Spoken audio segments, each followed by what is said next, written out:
अग्रिमा ने अब अपने फ़ोन पर अर्जुन का कॉल देखा तो वो थोड़ा टेंशन में आ गई, लेकिन अर्जुन के फ़ोन का रीज़न जानने के लिए उसे फ़ोन उठाना पड़ा। एक मीठी सी हेलो की आवाज़ अर्जुन के कानों में पड़ी तो अर्जुन को एक सुकून सा एहसास हुआ। उस सुकून को अपने अंदर तक महसूस करते हुए अर्जुन ने भी हेलो कहा तो अग्रिमा को भी एक अलग ही तरह की शांति मिली। अर्जुन को तो अब लग रहा था कि अग्रिमा तो ना कहेगी नहीं, और इसलिए वो निश्चित होते हुए उससे बोला, कैसी हो, तुम्हारी माँ की तबीयत अब कैसी है? अग्रिमा ने सामान्यतः ही जवाब दिया, पहले से बेहतर है, शायद कल तक होश आ जाएगा। आप कैसे हैं? और आपकी बुआ, क्या वो ठीक है? अर्जुन भी अपनी बुआ के जिक्र पर थोड़ा शांत हो गया, लेकिन फिर बोला, वो भी ठीक है, अभी घाव ताज़ा है। तो अग्रिमा भी उनकी हालत जानती थी, तो उसने कहा, वक्त हर घाव भर देता है, फिर उनके पास तो पूरा परिवार है। अर्जुन पहले तो अग्रिमा से बिना मिले ही लंदन के लिए निकल गया था, पर अब उससे बात करते हुए उसकी अग्रिमा से मिलने की फीलिंग स्ट्रांग होती जा रही थी। लेकिन अपने दिल को डांटते हुए उसने अग्रिमा से कहा, तुमसे कुछ बात करनी थी। अग्रिमा ने अपने मन में बातचीत का कोई ताना बाना न बुनते हुए अर्जुन से कहा, जी कहिए। अग्रिमा यूं ही जी कहना हमेशा ही अर्जुन का दिल धड़का देता था। वो बोला, तुमने मुझसे वो वादा किया था, उसे पूरा करने का वक्त आज आ गया है। अग्रिमा को जैसे ही उसकी बात समझ आई, उसने अपने मन में उठे तूफान को चेहरे पर ना लाते हुए अर्जुन से कहा, बताइए क्या करना होगा मुझे? अर्जुन ने मुस्कुराते हुए बोला, बस मेरे दिल की चाह पूरी कर देना। यह सुनकर अग्रिमा ने कहा, आपकी चाहत जरूर मुकम्मल होगी, पर उसके लिए आपको मुझे कुछ तो बताना होगा कि क्या करना है। अर्जुन ने कहा, आज मेरी फैमिली तुम्हारी फैमिली से मिलने आने वाली है, हमारी शादी के बारे में बात करने के लिए। अग्रिमा को लगा शायद अर्जुन खुद अपनी फैमिली को मना नहीं करना चाहता है, और इसलिए ही वो उसे फ़ोन कर रहा है और चाहता है अग्रिमा इस शादी से मना करके अर्जुन की चाह को पूरा करे। अर्जुन अग्रिमा को साफ साफ अभी अपनी चाहत जताना नहीं चाहता था, इसलिए उसने अग्रिमा से कहा, तुम जानती हो ना, मैं अपनी फैमिली की खुशी के लिए कुछ भी कर सकता हूँ, और आज भी मैं उनकी खुशी में कोई अड़चन नहीं चाहता। मैं हमारी शादी को अर्जुन ने अपना वाक्य पूरा किया, मैं हमारी शादी को निभाना चाहता हूँ दिल से। लेकिन उससे पहले ही फ़ोन कट गया था और अग्रिमा को बस अधूरा ही वाक्य सुना था। जब इंसान के मन शंका हो तो वो उस शंका के इर्द गिर्द ही सोच पाता है। अग्रिमा को भी बस यही लग रहा था कि अर्जुन इस शादी को कभी नहीं निभाना चाहेगा, और उसने अपने मन से उस अधूरे वाक्य को कुछ इस तरह पूरा कर लिया, मैं हमारी शादी को ख़त्म करना चाहता हूँ। अर्जुन को जब यह एहसास हुआ कि फ़ोन कट गया है तो उसने तुरंत वापस कॉल लगा दिया, और अग्रिमा ने फ़ोन उठाते ही कहा, मेरे लिए आपकी खुशी से बढ़कर कुछ नहीं है, क्योंकि उसमें हिम्मत नहीं थी कि वो अर्जुन के मुंह से बार बार अपनी शादी तोड़ने की बात सुने। अर्जुन इस बात से अनजान था कि अग्रिमा ने उसकी पूरी बात नहीं सुनी, पर उसने अग्रिमा के मुंह से जब ये सुना कि उसके लिए अर्जुन की खुशी से बढ़कर कुछ नहीं है, तो उसने खुशी और संतुष्टि से अपनी आंखें बंद करते हुए कहा, तुम सच कह रही हो ना? अग्रिमा ने भी अर्जुन की खुशी की महसूस किया, लेकिन उसके हिसाब से ये खुशी इस बात की थी कि अग्रिमा अर्जुन की ज़िंदगी से चली जाएगी। इसलिए उसने अर्जुन की खुशी को बरकरार रखते हुए कहा, तेरे लिए दुनिया छोड़ दी है, तुझ पे ही सांस आके रुके, मैं तुझको कितना चाहती हूँ ये तू कभी सोच ना सके। अर्जुन का दिल जोरों से धड़क रहा था। अब इसकी वजह अर्जुन की अपनी खुशी थी या फिर से सब अग्रिमा के दिल की बेचैनी के एहसास से था, वो नहीं जानता था, पर उसे कुछ अलग सा एहसास हो रहा था जिसे उसने ये सोचकर अपने ऊपर हावी नहीं होने दिया कि शायद ऐसा सनशाइन से दूर जाने पर हो रहा है। उसे लग रहा था कि वो कहीं फ़ोन पर ही सनशाइन से इजहार न कर बैठे, तो उसने खुद को सामान्य करते हुए अब अग्रिमा से कहा, मैं किसी काम से लंदन जा रहा हूँ तो आज वहाँ नहीं आ पाऊँगा, वापस आकर तुमसे मिलता हूँ, लेकिन तब तक अगर तुम्हें किसी भी चीज़ की ज़रूरत हो तो अथर्व या हेनरी को बोल देना। अग्रिमा अब कन्फ्यूजन में थी कि अर्जुन उससे कोई रिश्ता नहीं रखना चाहता, इसलिए उस पर तरस खाकर उसकी मदद करना चाहता है। तो वो अर्जुन से कहना चाहती थी कि उसे किसी की मदद या हमदर्दी की ज़रूरत नहीं है, पर उसने ऐसा कुछ नहीं कहा क्योंकि वो सामने वाले व्यक्ति के ईगो से अच्छे से वाकिफ थी। जानती थी कि उसकी कही कोई भी बात इस वार्तालाप को खींच देगी और अब उसका मन उचट गया था। उसने बात को खत्म करते हुए अर्जुन से बस इतना ही कहा, ध्यान से जाइएगा, और इन्हीं 3 शब्दों ने अर्जुन का जाना आसान कर दिया था।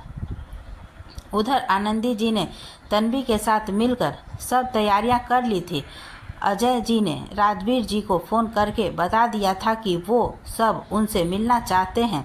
राजवीर जी को कुछ समझ नहीं आया कि वो अर्जुन की पूरी फैमिली को कहाँ बुलाए, क्योंकि वो सब तो होटल में रुके हुए थे। उन्होंने अजय जी से 10 मिनट का वक्त मांगा और फिर सबके सामने अपनी समस्याएं रख दी। अग्रिमा ने कुछ सोचकर अदिति को फ़ोन किया और उसका कमरा इस्तेमाल करने के लिए पूछा, तो अदिति ने बिना किसी सोच विचार के हाँ कर दी। राजवीर जी ने भी अजय जी को वो एड्रेस दे दिया था और अग्रिमा एक बार अस्पताल में अपनी माँ को देखकर अनुराग के साथ अदिति के कमरे पर गई और वहाँ पर सब साफ सफाई करके उस कमरे को अर्जुन के फैमिली के स्वागत के लिए तैयार कर दिया। साथ ही उसने अनुराग को बोलकर कुछ चेयर का भी इंतजाम करवाया, क्योंकि वह समझ गई थी कि काफ़ी लोग आने वाले हैं। कुछ खाने पीने का सामान उसने बाहर से मंगवाया और कुछ घर पर ही बनाया। सारे इंतजाम करवाने के बाद अनुराग वापस अस्पताल लौट गया और बाकी सब अब उस कमरे पर अर्जुन की फैमिली का इंतजार करने लगे। कुछ देर बाद अर्जुन के अलावा उसका पूरा परिवार अग्रिमा और उसके परिवार से मिलने पहुंच चुका था। सबको अंदर आने के बाद अग्रिमा ने एक एक करके सबके पैर छुए। सब ने अग्रिमा को आशीर्वाद दिया, लेकिन आनंदी जी ने उसे आशीर्वाद देते हुए प्यार से उसका माथा चूम लिया और फिर उसे प्यार से गले लगा लिया। आनंदी जी के इस व्यवहार से अग्रिमा का गला भर आया, लेकिन किसी तरह उसने अपने आंसुओं को रोकते हुए खुद को संयत बनाए रखा। बाकी सब भी एक दूसरे से मिले, लेकिन इन सब में अथर्व सिर्फ अग्रिमा की तरफ देख रहा था। शायद उसके दिल की बात जानना चाहता था।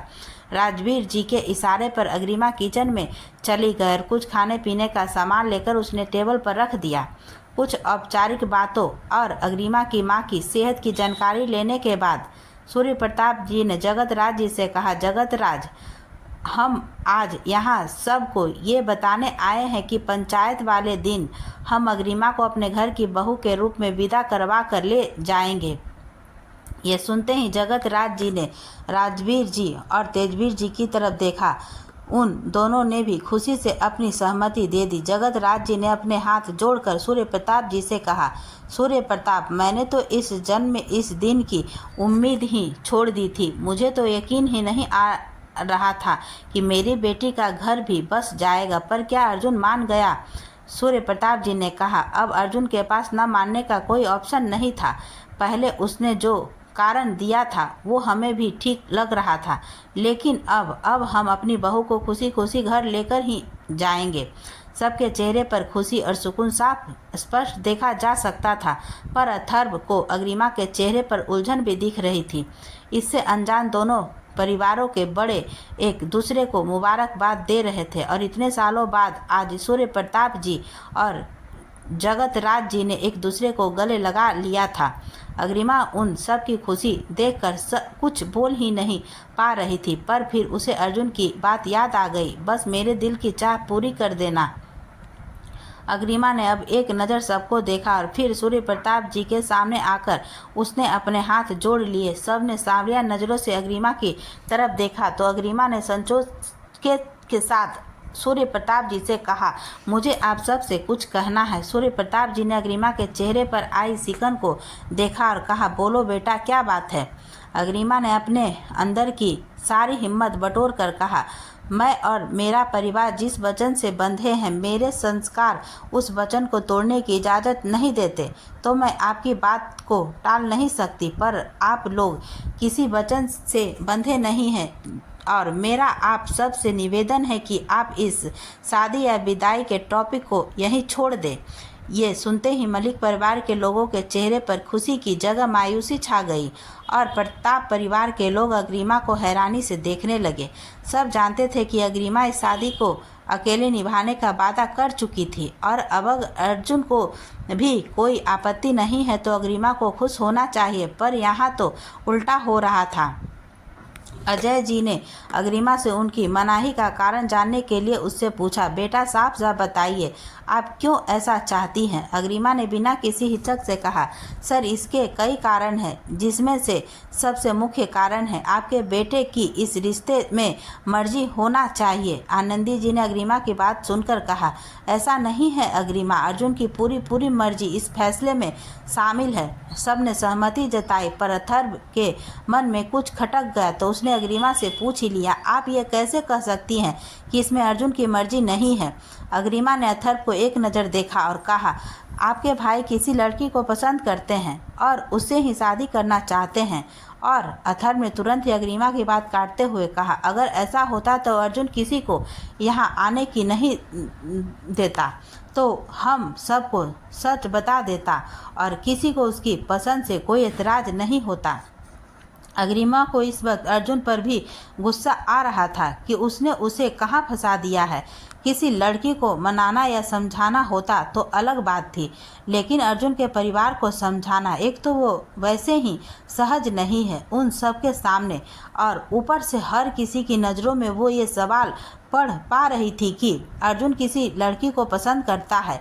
ये बात अग्रिमा को कैसे पता? अग्रिमा ने एक बार फिर कोशिश करते हुए कहा, डॉक्टर साहब, मैं नहीं जानती आपके भाई ने आपको क्यों ये सब नहीं बताया, लेकिन यही सच है कि वह किसी को पसंद करते हैं। कबीर की शादी में उन्होंने खुद मुझे ये बात कही थी। उस वक्त वो मेरी पूरी सच्चाई नहीं जानते थे और उन्होंने सिंपली मुझसे यही कहा था कि क्या मैं उनकी मदद कर सकती हूँ उस लड़की से बात करवाने में।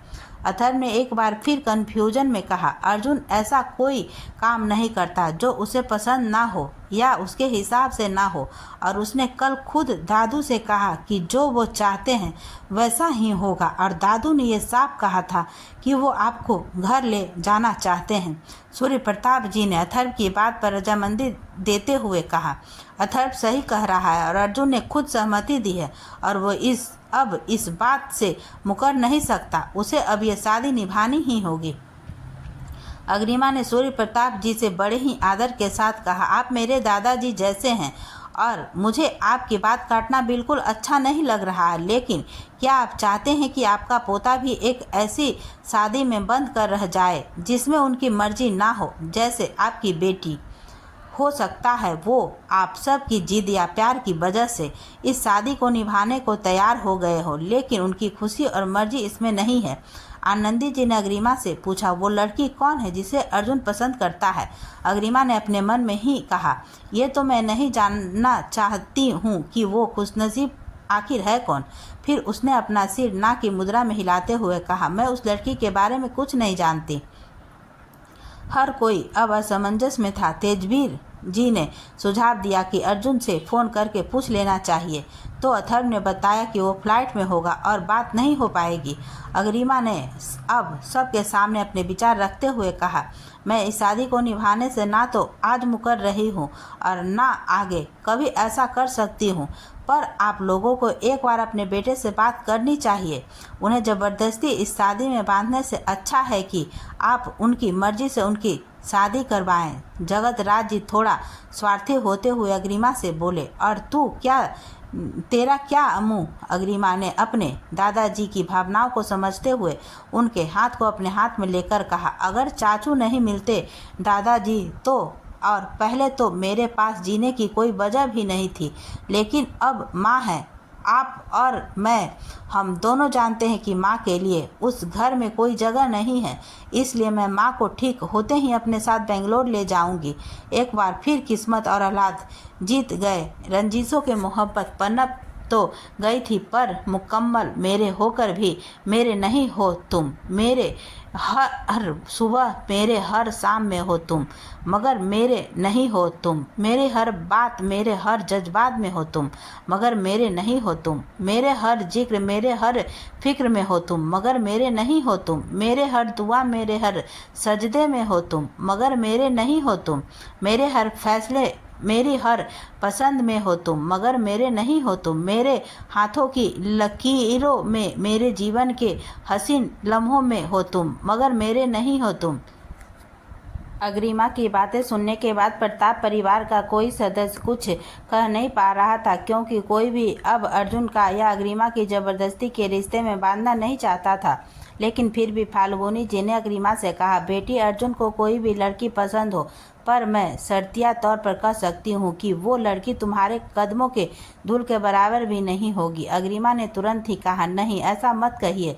वो आपके पोते के दिल पर राज करती है, तो उसकी जगह किसी के कदमों में कैसे हो सकती है। अग्रिमा की बात सुनकर हर कोई ये अंदाज़ा लगाने की कोशिश कर रहा था कि उसके दिल में क्या चल रहा है, पर उसका चेहरा कुछ बता नहीं रहा था। जगतराज जी भी अब हार मान गए थे अग्रिमा के तर्कों के सामने, तो उन्होंने भी सूर्य प्रताप जी से कहा, पहले अर्जुन से बात करना ही सही रहेगा। और सूर्य प्रताप जी के पास भी जगतराज जी की बात मानने के अलावा और कोई चारा नहीं था, इसलिए उन्होंने अपनी सहमति देते हुए कहा, हाँ, यही सही रहेगा। पहले अर्जुन से ही खुलकर बात करनी पड़ेगी। इसी बीच अथर्व मौका देखकर अग्रिमा से बात करने के लिए किचन की तरफ आ गया, जहां अग्रिमा बर्तन समेट रही थी। अथर्व ने उसे देखते हुए कहा, मुझे यह उम्मीद तो थी कि आप मना करेंगी, पर मुझे लगा था कि आप कहेंगे कि अर्जुन ने आपको पूरी दुनिया के सामने अपनाने से मना किया था, तो अब आप उनके साथ नहीं जाएंगी। लेकिन आपने तो कारण ही बदल दिया। अग्रिमा ने अथर्व को देखते हुए कहा, आपकी बात कहीं न कहीं सही है डॉक्टर साहब।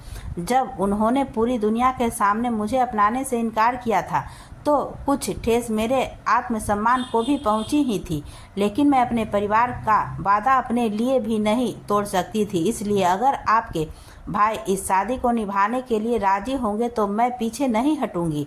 और रही बात आज के कारण की, तो बाकी सब को मैं ये नहीं बता सकती, पर आपको ये ज़रूर बता सकती हूँ कि मुझे मना करने के लिए आपके भाई ने ही कहा था। यह कहकर उसने अथर्व को पूरी बात बताई, जो तो अथर्व को यकीन ही नहीं हुआ कि अर्जुन ऐसा कुछ कर सकता है, क्योंकि वह अर्जुन को अच्छे से जानता था कि अगर अर्जुन का ना करना चाहता है तो वो घर पर ही ना कर देता। उसे यूँ बहाने के अग्रिमा से मना करवाने की ज़रूरत नहीं थी। कुछ सोच विचार के बाद उसे भी यही सही लगा कि पहले अर्जुन से ही बात करनी होगी, उसके बाद ही कोई फैसला लेना ठीक रहेगा।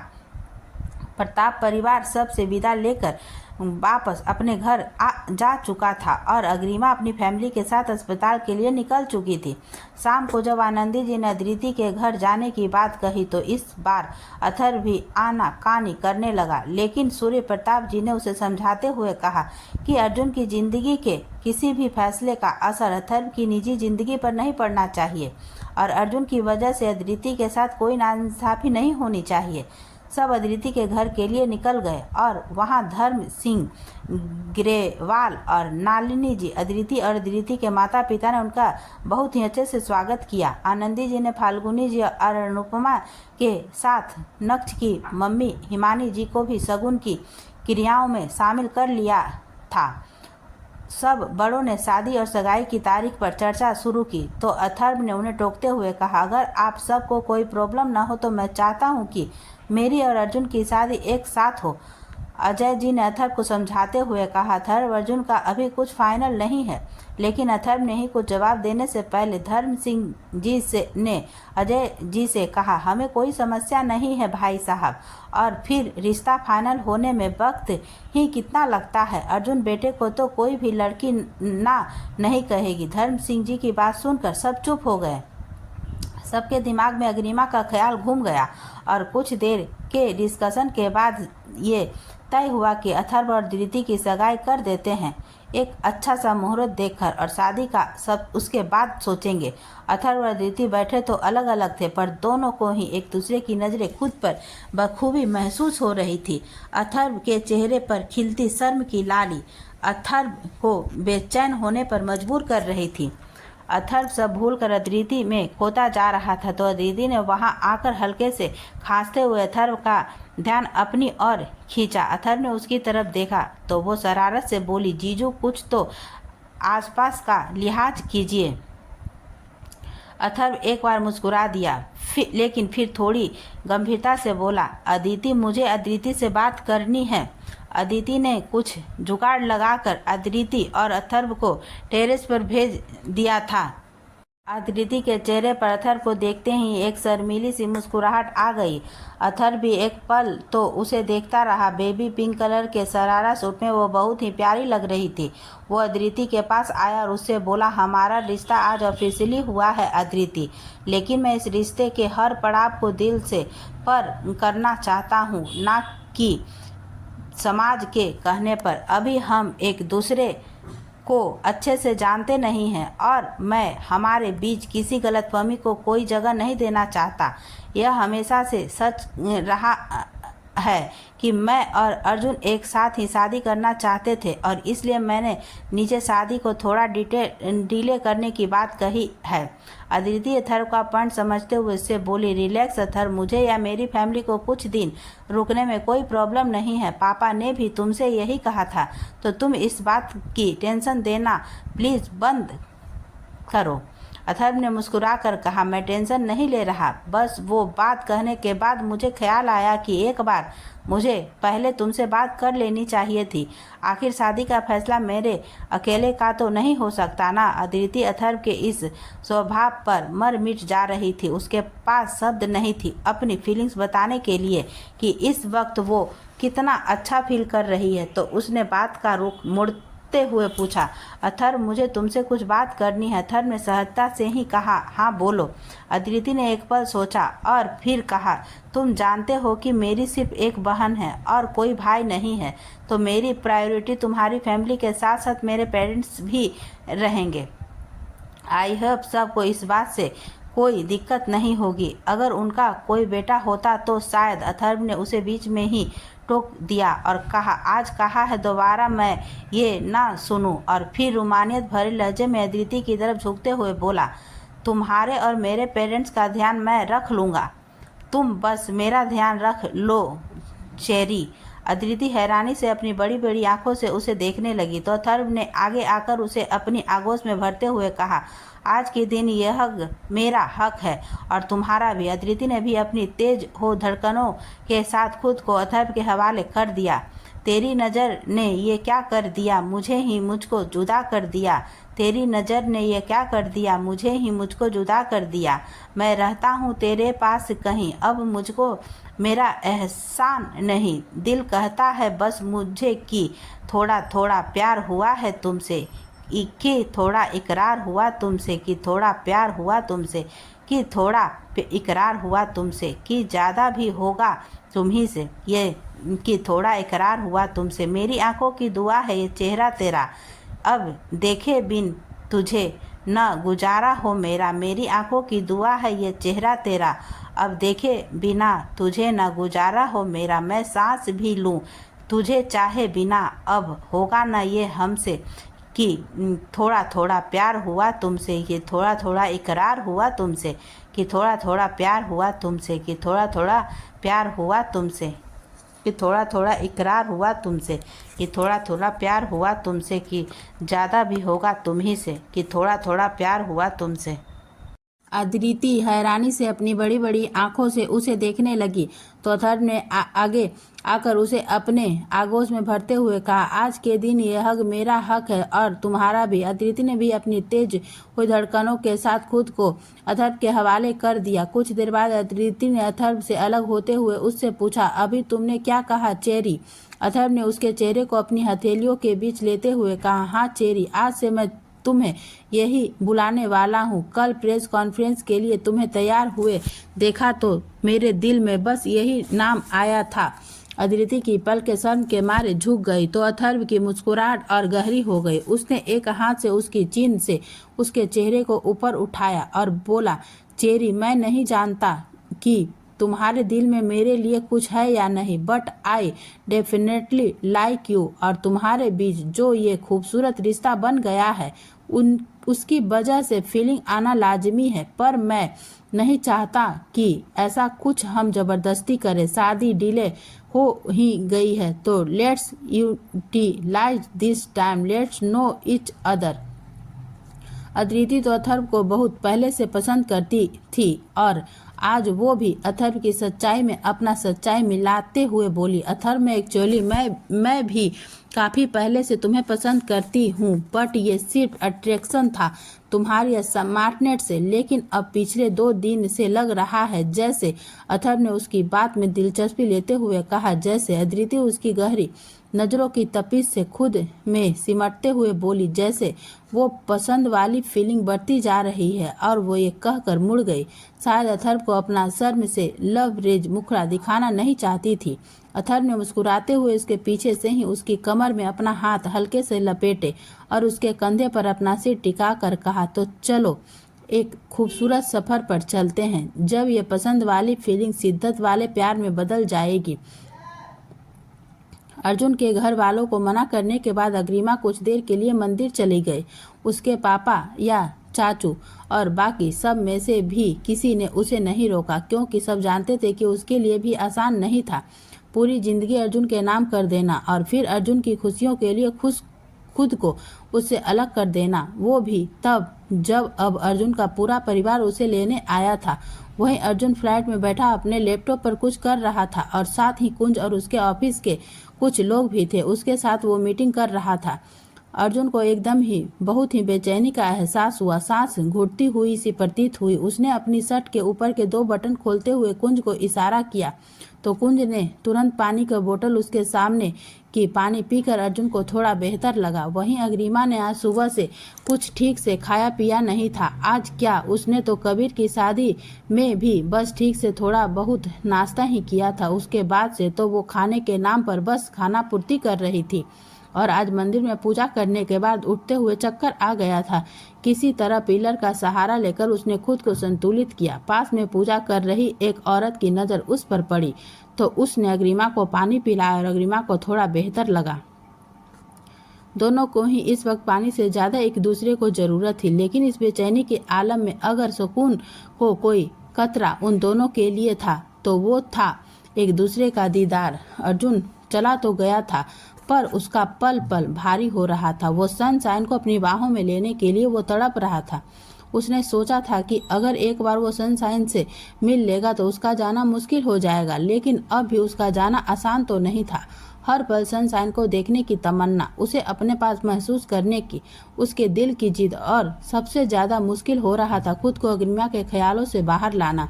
लाख कोशिशों के बाद भी वो काम में ध्यान पूरी तरह से नहीं लगा पा रहा था। अग्रिमा ने अर्जुन के परिवार के सामने तो हिम्मत दिखा दी थी, पर भगवान के सामने वो कमज़ोर पड़ गई थी, या उसने अपना झूठा मुखौटा उतार दिया था जिसे पहनकर वो पूरी दुनिया के सामने मुस्कुराती है। अपने सक्षम भगवान की मूर्ति को देखकर उसने अपने मन में कहा, क्या कहा, आपसे शिकायत करूं या शिकवा कि आपने उन्हें मेरी लकीरों में तो लिखा पर जिंदगी में नहीं लिखा, या आपका धन्यवाद करूं कि कम से कम उसकी मोहब्बत तो मुकम्मल होगी। अर्जुन जब लंदन पहुंचा तो उस वक्त इंडिया में रात थी, तो उसने फ़ोन करके किसी को डिस्टर्ब करना ठीक नहीं समझा।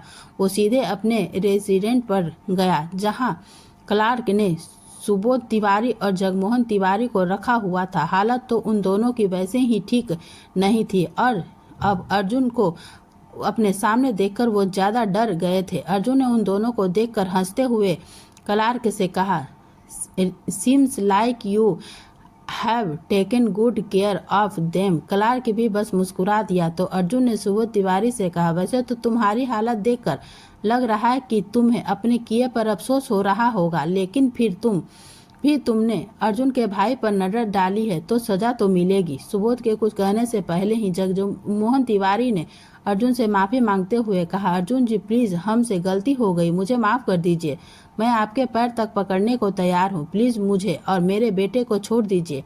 हम आज के बाद आपके रास्ते में कभी नहीं आएंगे। अर्जुन ने एक चेयर पर बैठकर अपने दोनों पैर सामने की टेबल पर रखते हुए कहा, मैं ये कर सकता था, लेकिन मेरे हिसाब किताब क्या। जगमोहन तिवारी ने अर्जुन का रुख नरम होते देख कहा, आप कहे तो मैं पूरे मीडिया के सामने आपके भाई से माफ़ी मांग सकता हूं, और उस लड़की से भी। अर्जुन ने यह सुनकर अपने ही रोवीले अंदाज में कहा, वो तो तुम्हें करना ही होगा। जगमोहन तिवारी ने अब अर्जुन से आखिरी पूछ की ही लिया, आप क्या चाहते हैं अर्जुन जी? अर्जुन ने भी वक्त न गवाते हुए कहा, तुम्हारे बेटे ने पहले मेरी बहन के साथ बदतमीजी करने की कोशिश की और फिर मेरे भाई और उस लड़की को बदनाम करने की साजिश की।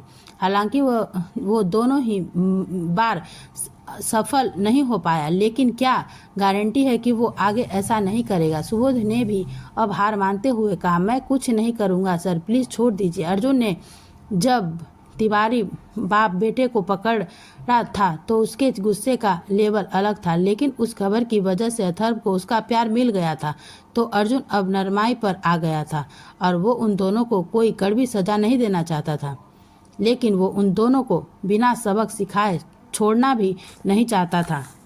इंडिया में अथर्व अर्ली मॉर्निंग हॉस्पिटल से वापस आया था क्योंकि रात को उसे किसी इमरजेंसी के चलते अस्पताल जाना पड़ गया था। वो इस वक्त जिम में था और उसके जहन में कल रात का सीन चल रहा था जब उसके दादू उसके डैड से कह रहे थे, अजय वो लड़की अग्रिमा ठीक कह रही थी। एक बार फिर दोनों बच्चों को मर्जी के खिलाफ उन्हें ज़बरदस्ती के रिश्ते में बांधकर हम उन दोनों के साथ गलत नहीं कर सकते। अर्जुन को जो भी लड़की पसंद है उससे अर्जुन की शादी करवा देंगे। अजय जी ने परेशानी से कहा, वो तो ठीक है बाबूजी, लेकिन अग्रिमा उसके साथ तो फिर से नाइंसाफ़ी हो जाएगी। वो अर्जुन के साथ हुई शादी को नहीं तोड़ेगी। तेजवीर की बेगुनाही भी उसकी ज़िंदगी को संवार नहीं पाएगी। सूर्य प्रताप जी ने गहनता से विचार करते हुए अजय जी से कहा, मैंने कुछ सोचा है उस लड़की अग्रिमा के बारे में। तो अजय जी ने सांवलिया नज़रों से उनकी तरफ देखा, जिस पर सूर्य प्रताप जी ने जवाब दिया कि हमारे समाज में लड़कियां या तो अपने माँ बाप की जिम्मेदारी होती है और शादी के बाद अपने पति की। अग्रिमा के केस में उसके माँ बाप उसकी जिम्मेदारी अर्जुन के सौंप चुके हैं और अर्जुन कुछ निजी कारण से अपनी जिम्मेदारी नहीं निभा पा रहा है या निभाना नहीं चाहता है, तो अब उसके ससुराल वाले होने के नाते ये हमारा फर्ज बनता है कि उस लड़की की ज़िंदगी खराब ना हो। वो प्रताप खानदान की बहू है और मैं अब उसके लिए कोई अच्छा सा लड़का देखकर उसकी दूसरी शादी करवाना चाहता हूँ और उसके लिए मैं पंचायत में भी बात करने को तैयार हूँ। उसे लड़की को पहले ही किसी और किए की सज़ा मिल रही है और अब तो वो मुद्दा भी खत्म हो चुका है, तो उस लड़की को कोई सज़ा नहीं मिलनी चाहिए। आखिर उसे भी खुश रहने का हक है। अजय जी ने प्रशंसा की नज़रों से अपने पिता की तरफ देखा क्योंकि वो सच में एक बहुत बड़ा काम करने की सोच रहे थे। जानते थे कि ना ही अग्रिमा और ना ही पंचायत शायद इन सब चीज़ों के लिए आसानी से नहीं मानेगी, लेकिन अब उन्हें भी अपने पिता की बात सही लग रही थी और उन्होंने सोच लिया था कि वो दोनों किसी तरह सबको मना ही लेंगे। इसके बाद सूर्य प्रताप जी ने पंचायत के कुछ खास लोगों से बात की और पंचायत बुलाने के लिए कहा, तो कई लोगों ने बात करने के बाद उन्हें एहसास हुआ कि पंचायत बुलाने का सबसे सही दिन अगले दिन का ही है, क्योंकि उसके बाद पंचायत के सारे प्रतिनिधि किसी खास सम्मेलन के तहत दिल्ली जा रहे हैं और वह सम्मेलन लगभग 15 दिन चलने वाला था। सूर्य प्रताप जी इतने दिन इंतजार नहीं करना चाहते थे क्योंकि तेजवीर के सबके सामने आने से पहले ही वह तेजवीर की बेगुनाही में ही पंचायत में रहना चाहते थे। अथर्व को पता नहीं क्यों पर अग्रिमा का किसी और से शादी करने की बात सुना अच्छा नहीं लग रहा था। पता नहीं क्यों उसके दिल में यह इंस्ट्रक्ट आ गई थी कि अग्रिमा और अर्जुन एक साथ ही अच्छे लगेंगे। वो दोनों एक दूसरे के लिए ही बने हैं। उधर अर्जुन ने एक नज़र अपनी वॉच पर डाली तो वक्त देखकर उसने आइडिया लगा लिया कि इंडिया में तकरीबन 6 बज चुके होंगे और फिर कुछ सोचते हुए उसने एक तरफ आकर अपनी सनशाइन को फ़ोन लगा दिया। अग्रिमा अपनी माँ के पास बैठी एकटक उन्हें देख रही थी। तभी उसका फ़ोन बजा और नाम देखकर उसकी भवें सिकुड़ गए। उसे उम्मीद नहीं थी कि अर्जुन अब उसे फ़ोन करेगा और वो भी इतनी सुबह। उसने एक बार सोचा वो फ़ोन ना उठाए, पर फिर उसे ध्यान आया कि यह अर्जुन का फ़ोन है। अगर नहीं उठाया तो वो किसी आम इंसान की तरह रिएक्ट नहीं करेगा, बल्कि अपने एटीट्यूड का टोकरा अग्रिमा के सिर फोड़ देगा। इसलिए अग्रिमा ने फ़ोन उठाकर हेलो कहा तो अर्जुन ने तड़पते दिल को रेगिस्तान में पानी जितनी राहत मिली। उसने अग्रिमा से बिना किसी औपचारिकता से ही पूछा, क्या फैसला किया तुमने कल? अग्रिमा ने अपनी मां को ही देखते हुए जवाब दिया, आपके दिल की चाह पूरी कर दी। तो अर्जुन ने उससे पूछा, और तुम्हारे दिल की चाह? अग्रिमा कल से ही परेशान थी और अब अर्जुन उसे अपनी बातों से परेशान कर रहा था। अग्रिमा को अब लग रहा था कि अर्जुन अगर किसी और से प्यार करता है तो वो उसका पीछा क्यों नहीं छोड़ देता। उसने अब अपनी माँ के कमरे से बाहर निकलते हुए अर्जुन से कहा, आप तो चाहते थे, मैंने कर दिया है, तो फिर अब इतनी सुबह आप क्या चाहते हैं मुझसे? अग्रिमा की बातों में बेरुखी अर्जुन का साफ महसूस हुई। उसे थोड़ा अजीब सा लगा। उसे तो लगा था कि अर्जुन ने उनकी शादी को अपनाने के फैसले से अग्रिमा बहुत खुश होगी, लेकिन ये तो ऐसे बात कर रही है जैसे उसे अर्जुन के ये करने से कोई खुशी नहीं हुई, बल्कि उसने मजबूरी में अर्जुन की बात मानी हो। अर्जुन ने तुरंत ही अग्रिमा से पूछा, मैं चाहता था इसलिए तुमने वो सब किया, मेरी बात मानी, क्या कल के तुम्हारे फैसले में तुम्हारी मर्जी या तुम्हारी खुशी नहीं थी? अग्रिमा को अब एहसास हुआ कि उसने गुस्से में आकर क्या कह दिया था, तो उसने तुरंत ही अर्जुन से कहा, नहीं, मेरा वो मतलब नहीं था। वो कल से कुछ तबीयत ठीक नहीं थी और साथ ही माँ की तबीयत की टेंशन। I am sorry. वो अर्जुन को ये फील नहीं करवाना चाहती थी कि उसने वो फैसला अर्जुन के लिए लिया है। वो सच में अर्जुन की खुशी चाहती थी। अर्जुन ने अब सीरियस होते हुए अग्रिमा से कहा, तुम अपनी माँ की चिंता मत करो, कुंज ने डॉक्टर से बात कर ली थी, she will be fine very soon. और अपनी तबीयत का ध्यान तो तुम्हें खुद रखना पड़ेगा, एटलीस्ट कुछ दिन तो। अर्जुन की फिक्र पाकर अग्रिमा का ध्यान उसके आखिर शब्दों पर गया ही नहीं, तो उसे तो ग्लानि महसूस हो रही थी कि अर्जुन उसकी इतनी फिक्र कर रहा है और वो उस पर फ्रस्ट्रेट निकाल रही थी। लेकिन वो भी क्या करती, सच में अनजान वो बिखर रही थी और उसके पास कोई नहीं था उसे संभालने को। अब उसे लगा कि अर्जुन कहीं उसकी उदासी महसूस ना कर ले। उसने अर्जुन से पूछा, आपने किसी काम से फ़ोन किया था?